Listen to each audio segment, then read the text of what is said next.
All right, it appears that I do have everything right. We are live here on Bible Logics, but we're doing a little course called Discipleship Academy. And we've been talking about dispensationalism. So make sure you go back and look at all the things. It's just a way of studying the Bible to help you correctly understand a lot of things about God, you know. Yeah. And so, but before we get into that, listen, we got to tell you about Hope in Jesus Ministries. Mm-hmm. And I'm not going to tell you. Mm-hmm. I'm going to let Steve tell you about Hope in Jesus Ministries and why it's important for you to give to this ministry.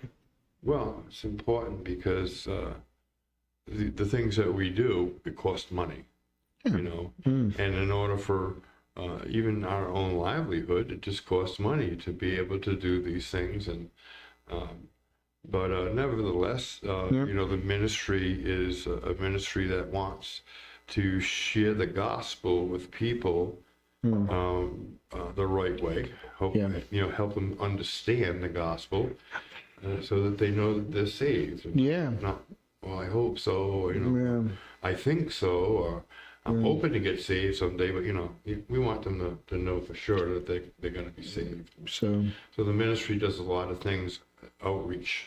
We work at the prisons. We bring services to the prisons. We have classes for the inmates to learn about God. We have the, the mentorship. The mentorship, yeah. We got, and then, you know, then we have the outreach to the school here in Rowan. We're trying to reach children who are impacted by parents who are incarcerated, but we share the gospel. We get the gospel out there. And then we also do it through a community garden. Oh, I forgot about that one. That's the Can you believe I forgot? The director forgot. The newest venture. He was like, man, we're doing a lot. And then you're just now. And now, and then even the food truck where we go to different places, and we're now, and you know, we give out free food. That costs money, and you know, we give out free food, but we do that so that we're able to share the gospel with people. Yeah, that, you know, let's face it, primarily the areas in which we're handing out free grilled cheese and tomato soup, the best grilled cheese in Rhode Island, by the way. Well, we have a donor we're gonna do some brisket every now and then. That's interesting.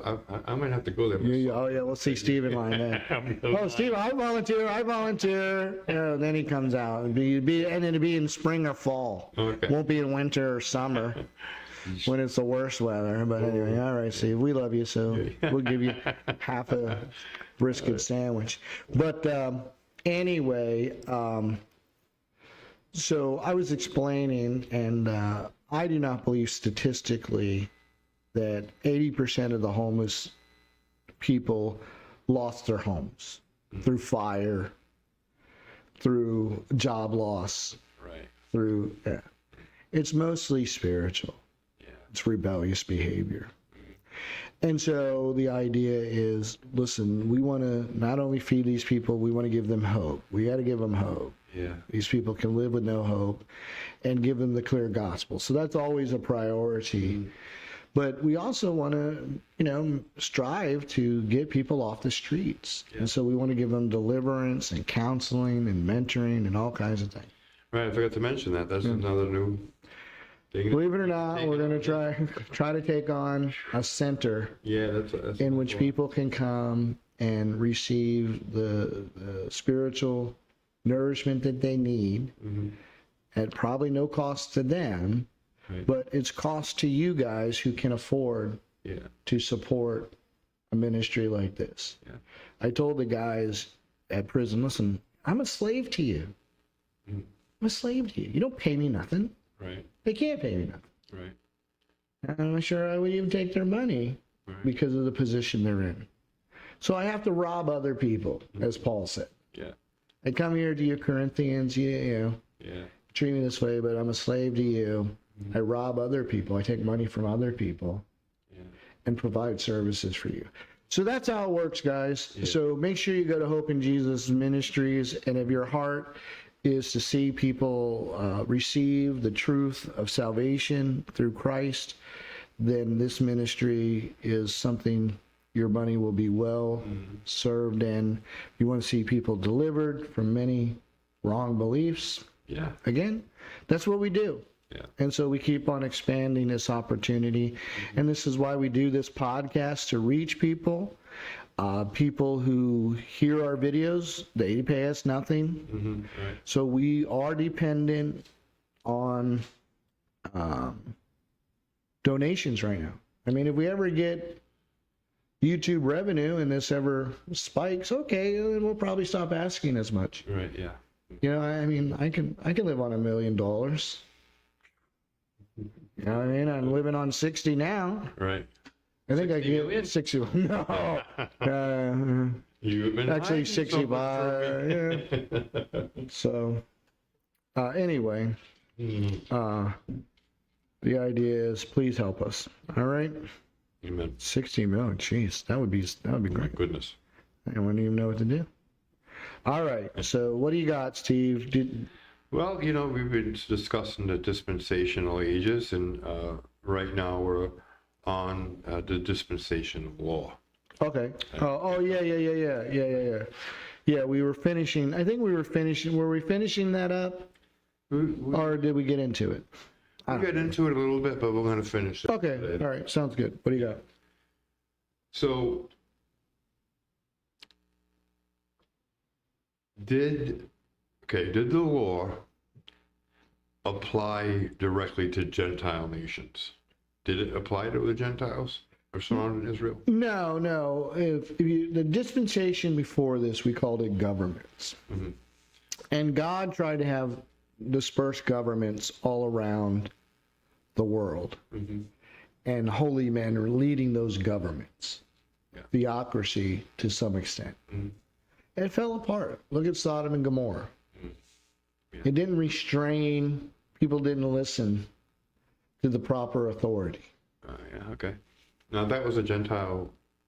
Well, yeah, Sodom and sure. Gomorrah? Abraham was a Gentile before he became a Jew, Okay. right? Yeah. He lived in, right? Yeah, where did he live? Ur. Ur, the Chaldean. Yeah, Ur the Chaldeans. Very good. See? Yeah.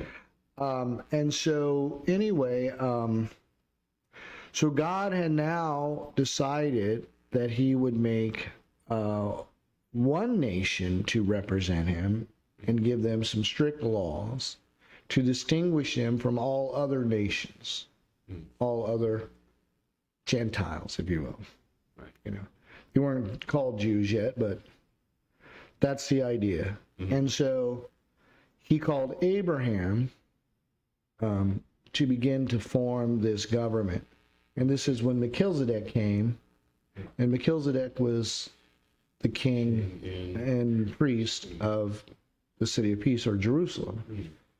And so, you know, that system, that dispensation, again, man didn't listen to their conscience, didn't listen to their the promise, didn't listen to the government, didn't listen to the promise. And so God said, okay, now I got to bring down the law. Maybe if I give them a strict law, right, this will help people to restrain sin. Mm-hmm. So, you know, the people of, you know, but he couldn't bring it into existence until the sins or the iniquity of the people in the land that he had promised to Abraham had reached its peak. Okay. He said 400 years. Right. So I don't know if God considers 400 years to be a generation. I think he said that 4 generations are 400 years. So I guess he thinks God considers a generation to be 100 years. Okay. You know. Anyway. But anyway, that time had come. Mm-hmm. God had done that.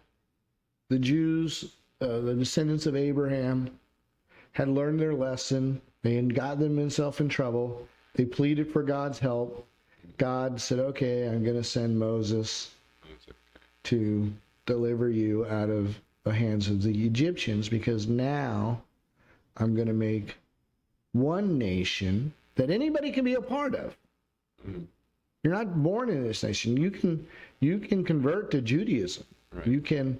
Matter of fact, God promised the same promises to the sojourn or that was with them, that left with them. There are a lot of people who left with them who were not circumcised or Jewish at that time. Oh, okay, yeah, all right. But God gave them the law and the promises too. Yeah, I guess, Even to the sojourner, you know. I guess you call it a proselyte.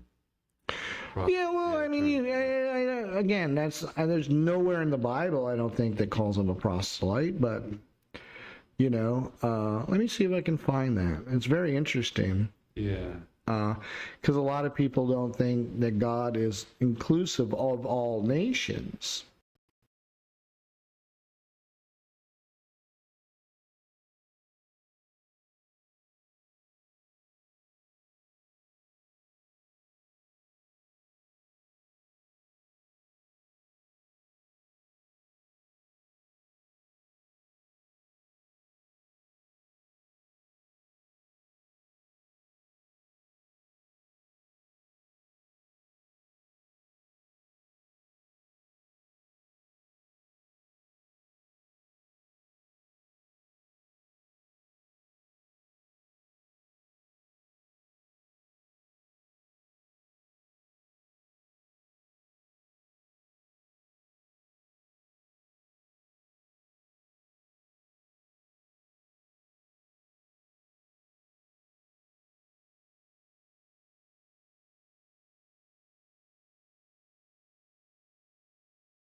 Test. All right, there we go.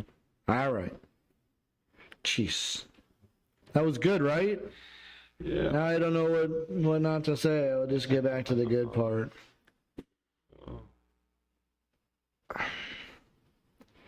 So, so let's read Deuteronomy 29. What was it, 12 and 13 or something? Yeah, 12. Oh no, we went, I think, 10. 10, yeah. All right. All of you stand today before the Lord your God, your leaders and your tribes, and your elders and your officers, all the men of Israel, your little ones and your wives, also the stranger who is in your camp. right? The sojourner, the stranger, right? Yeah. Person who's not born of Israel, Yeah. Gentile Yeah. in nature, right? Yeah. So that you may enter into my sworn covenant of the Lord your God. Yeah. So the law was for all peoples to come under one nation, one set of rules, one form of leadership, and Israel was supposed to build it, and they will come. Yeah. Yeah, you know what I'm saying? From that great spiritual movie, Yeah. whatever Field something, Kevin Costner. Oh yeah. What was the Field of Dreams? Field of Dreams, I think it was. Yeah. Yeah.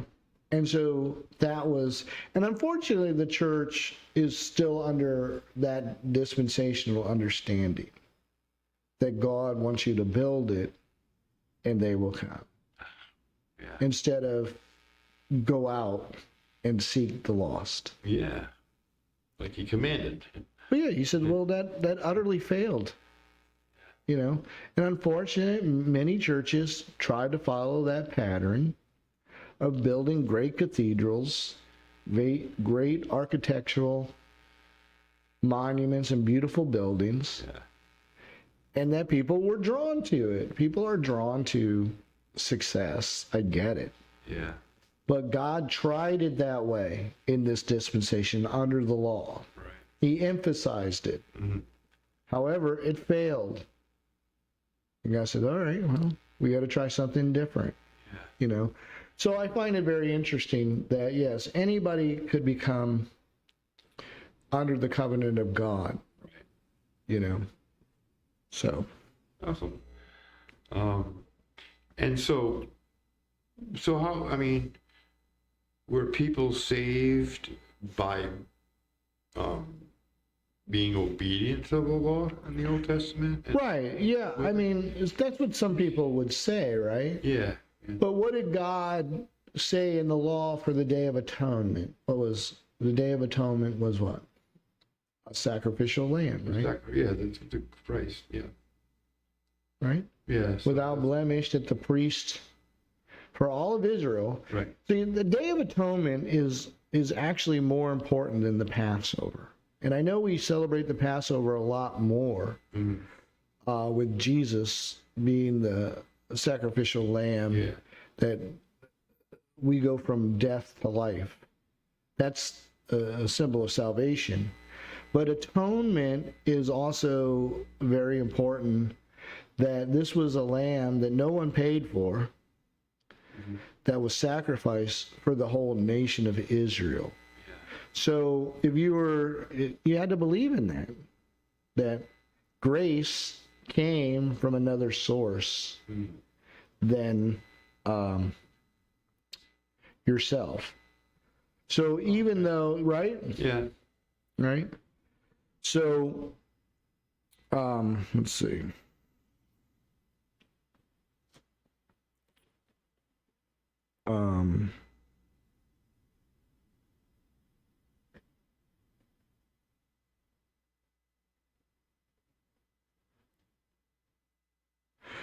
Let's see.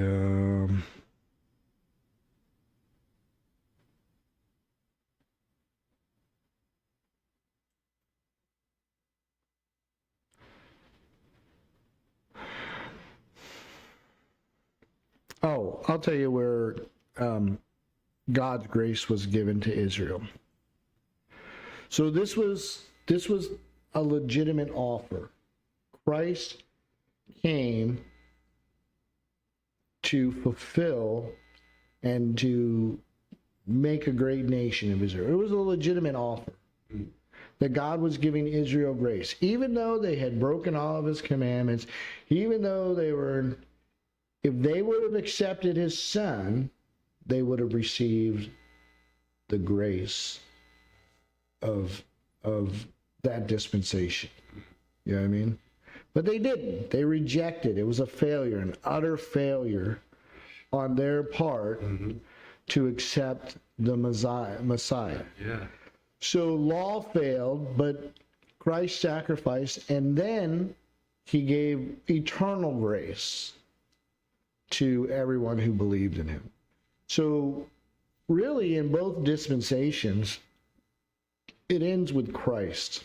Mm. Right? Yeah, it does, yeah. And but the law was given particularly to make Israel stand out among all the other nations. Peculiar. Right. So that's if they obey the law, then God would bless them. And if they disobey the law, God would curse them. So Well, that's the thing. Everybody wants the blessings, true. but nobody wants the cursings. I don't want either, listen, if they come hand to hand, I'll just, listen, I don't need the blessings. The blessings are only one chapter. Do you want to read the curses? Yeah, I know. And way more curses. Chapter 30? Let's go there. I mean, it talks about, it's just terrible. Mm-hmm. Yeah. It's, what is that? I think it's 30. Is that in Deuteronomy, sorry.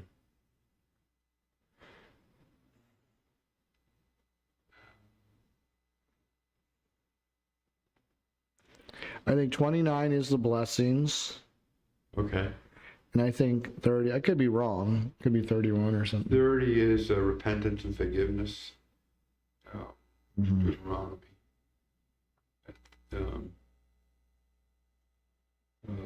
Now it shall come to pass when all these things come upon you, the blessings and the curse which I have set before you, and you call them to mind among all the nations where the Lord your God drives you.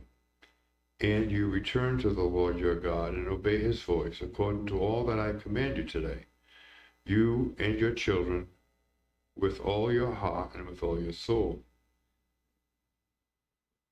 That's how we should love the Lord too, right? Yeah. This is interesting. And that the Lord your God will bring you back from captivity and have compassion on you and gather you again from all the nations where the Lord your God has scattered you. If any of you are driven out of the farthest parts under heaven, from there the Lord your God will gather you, and from there he will bring you. Then the Lord your God will bring you to the land which your fathers possessed, and you shall possess it. He will prosper you and multiply you more than your fathers. Yeah, but I'm just trying to, there's a whole list of terrible curses. What's verses? All right, so 28 is blessing for obedience. Okay, so 29. All right, so curses begin in 28:15. 28:15. Right, so you got 14 verses of blessings, and now all the curses come. Right? And it shall come to pass that you do not obey the voice of the Lord your God, to observe carefully all the commandments and statutes which I command you today, that all these curses will come upon you and overtake you. Cursed shall you be in the city, and cursed shall you be in the country. Cursed shall be your basket and your kneading bowl. Cursed shall be the fruit of your body and the produce of your land, the increase of your cattle and the offspring of your flocks. Cursed shall you be when you come in, and cursed shall be when you go out. The Lord will send on you cursing, confusion, and rebuke you, and all that you set your hand to do, until you are destroyed, and until you perish quickly, because of the wickedness of your doings in which you have forsaken me. For the Lord will make the plague cling to you until he has consumed you from the land which you are going to possess. It gets worse. Yeah, oh my God. The Lord will strike you with consumption, with fever, with inflammation, with severe burning fever, and the sword, with scorching and with mildew. Wow. They shall pursue you until you perish. And your heavens which are over your head shall be bronze, and the earth which is under you shall be iron. The Lord will change the rain of your land to powder and dust. From the heaven it shall come down on you until you are destroyed. The Lord will cause you to be defeated before your enemies, You shall go out one way against them and flee 7 ways before them. And you shall become troublesome to all the kingdoms of the earth. Well, how true is that? Well, that's not, I mean, again, that's what I'm saying. It's one thing to be cursed because we're disobedient in general, and that happens. Yeah. But God isn't carrying out those curses. Those are just, that's what happens to people. Yeah. I was interested in seeing, what consumption meant. Oh, okay. Do you know? So I looked it up, Yeah. and it says,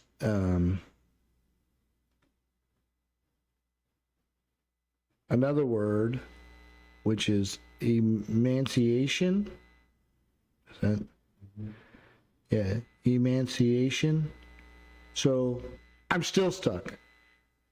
I don't know what that means exactly either. But it doesn't sound good. God is using words Yeah. that we don't understand, and so this is quite disturbing. So when people say they want to be Israel, how come they don't quote any of these verses? Yeah. I will smite thee with madness and blindness and astonishment of heart. Mm. And thou shalt grope in noonday, and as is the blind gropeth in darkness. Right. And thou shalt not prosper. Right? Thou shalt be betrothed a wife, and another man shall lie with her. You understand? Yeah. Thou shalt build a house, and thou shalt dwell therein, and thou shalt plant a vineyard, and shalt not gather the grapes thereof. You don't want to be under this. You don't want to be under this law. You don't want to be under the law, guys. No, I do not. No. Oh my goodness. I looked up emaciation, and it means the state of being unusually thin or weak. Oh, emaciated. Yeah, I mean, yeah. I've heard the word too, but yeah. I couldn't write. Yeah. Yeah, In other words, you'll be starving. exactly. Exactly. All right. And so I shall smite thee in the knees and in the legs, and with a sore spot that cannot be healed, from the sole of your foot unto the top of your head. Jeez. And like I say, it just gets worse. Yeah, I know. Oh my goodness. Your sons and your daughters shall be given to another people, and your eyes shall look and fail with longing for them all day long, and there shall be no strength in your hand. A nation whom you have not known shall eat the fruit of your land and the produce of your labor, and you shall be only oppressed and crushed continually. So you shall be driven mad because of the sight which your eyes see. And they shall be upon thee for a sign and for a wonder, and upon thy seed forever. You know, Oof. you'll serve your enemies. What verse is that you just read? I'm down at like 46 now. It just goes on and on. Wow. Put iron around your neck. And so when people say, oh, we're Israel, no, we're not. I don't want to be Israel. I don't want to be under the law. Right? Thou shalt eat the fruit of thine own body, the flesh of thy sons and thy daughters, which the Lord thy God hath given thee in the siege and in the right? Now that happened to Israel at one point.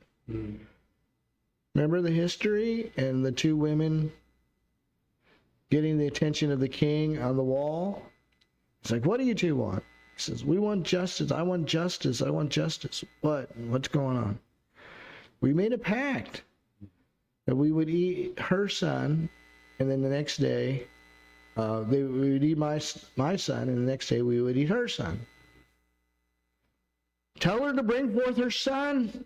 She's hidden it from me. The king was devastated that this was going on in his kingdom. People are fighting to eat their own flesh. But that's what God said. Yeah. So what do you think? Mm-hmm. I just read it now. Oh, it says, verse 46, and they shall be upon you for a sign and a wonder, and on your descendants forever. Yeah, the people look back at that history and they say, look what God did. Yeah. What God did. I mean, if you just look at Israel in general, how they've been tossed out. And it's all because they rejected the grace of God. Every time we reject the grace of God, God gives us an out, we don't accept it, we get destroyed. Eventually, there hasn't been a civilization that has not fallen. Yeah. You know what I mean? So, you know, I mean, look at it. We see the ruins everywhere. Egypt, New Mexico, China, Russia, Rome. So every civilization has been destroyed, but not by the hand of God. These people were destroyed by the hand of God. You know, there's many people who I don't want to be cursed by.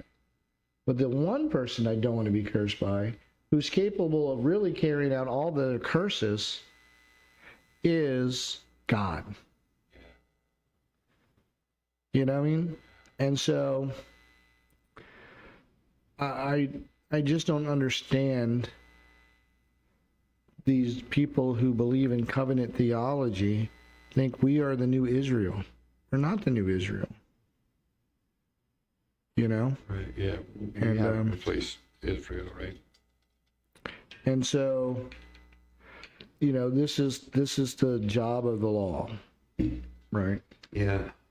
To distinguish them from all other peoples. Yeah. This is why they had a certain religious law, right, where no women could be priestess. Right. Right? In every other culture, they had priestess Mm. and women. In God's economy, never were women supposed to take on the responsibility Thank God, yeah. of beliefs or spirit. You know, God's beliefs. You know, the male gender was always responsible for that. So this is why he said, listen, you got to have both of your testicles. This is how much of a man you have to be. You couldn't be under 30 years old. You had to be 30. I only want men taking on this responsibility, which was peculiar. Where's your priestess? Where's your sexy women up there? Where's your matriarch? Yeah. No, that's not the way we do it here. Oh, is that why your crops are doing so well?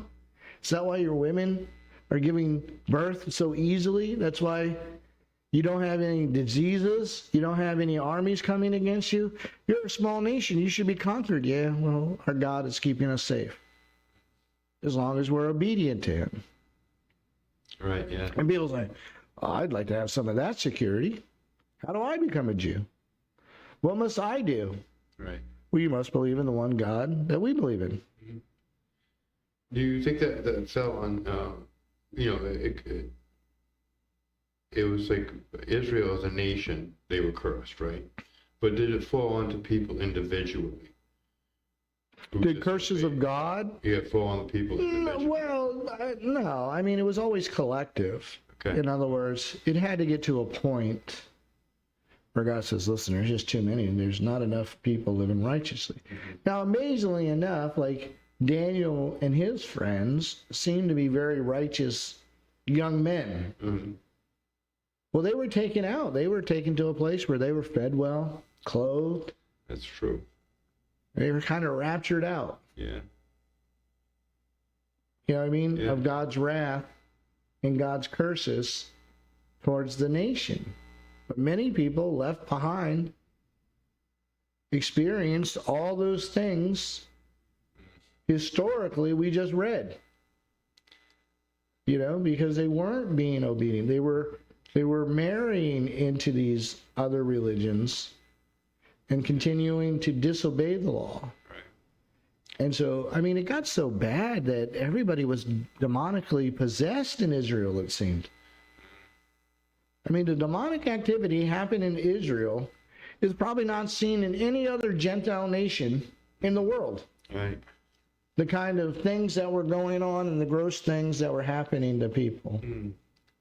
Like I said, we just read a snippet of it. It's like Jesus is running into this people everywhere he goes. Yeah.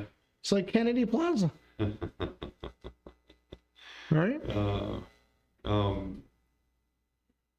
What do you think it reveals about the human heart or capabilities of the human? I guess we're just do we have the ability to? Does anyone have the ability to obey those laws, all those laws, keep all of them? Well, yeah. I mean, I think that was the whole point of the law too, is to expose man's heart. You know what I mean? To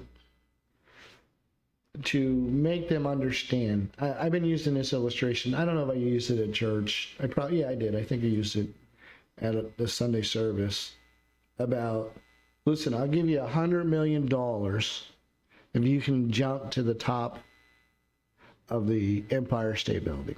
Yeah. And there, chumps trying to jump. Who doesn't want $100 million? Life-changing. Right? Or you can take the elevator. You listen, jump. You can keep on jumping. You're taking the easy, lazy way out. Yeah, but I'm going to get my $100 million. Yeah.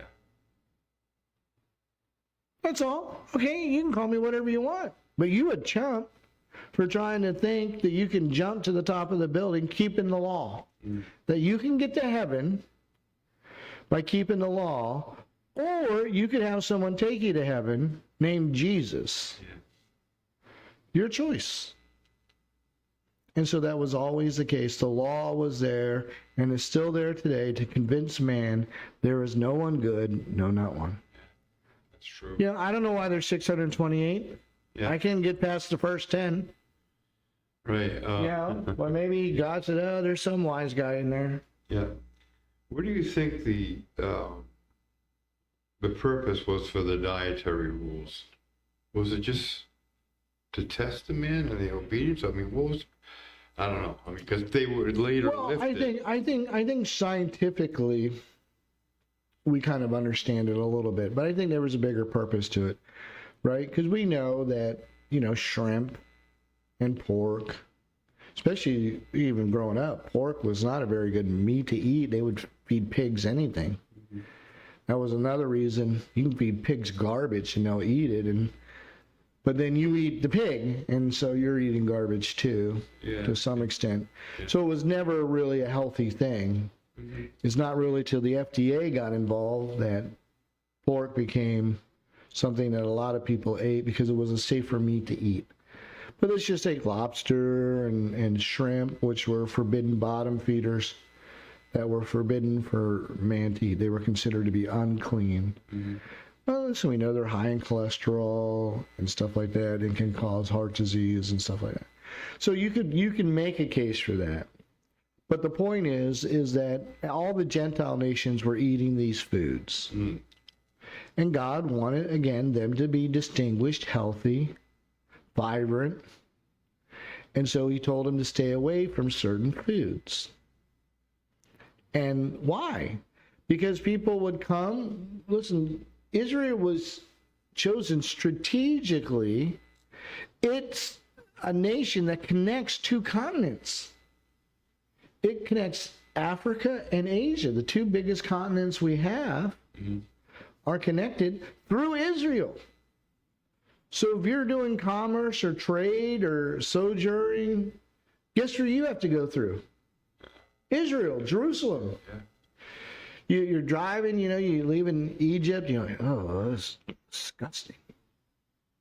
And you get through and you get into Jerusalem, like, what the heck? These people look good. They all look the same. They look peculiar. They're not all tatted up. They're not all pierced up. They're not cutting things. They're not screaming in the streets. They seem to be in order, healthy, prosperous. They got a lot of gold. Why is that? Well, let me tell you. It's because we serve the one true God. Yeah. Right? Yeah. And so that was a way of God trying to reach the nations. That they would see a spotless candle on the hill, a light that was peculiar. Why you guys are so different? Why are you so blessed? Why are your crops so big? Why do you guys have so much food? Why do you just pour olive oil over your head? Because we have a God that supernaturally blesses us. Why aren't you conquered? Because God puts the fear of the Lord in their hearts. They dare not come against us. So that, in other words, God was using every external craving to get people to come close to him. In other words, he was giving them everything to win their hearts over to him. Yeah. Doesn't work. Not really. Yeah. Not for everybody. Yeah. Some it worked great on, but they came to the Lord for his grace more than his materialistic prosperity towards them. So that was the purpose of the law. Right. To distinguish them among all other nations, even to what they wore, how they cut their beards. Yeah, there was a lot. It's a lot, man. The piercings they were allowed to have and not to have. You know what I mean? Yeah. And so all kinds of things, no tattooing, stuff like that. Right. Yeah. So, and in other nations, the pagan nations, their worship demanded it. It was encouraged. Right? And so people still today connect that with paganism. And okay, but we're not under that law anymore, as we're going to talk about the next section. Yeah. Grace. All right. All right. Let's see. What do I have to do here?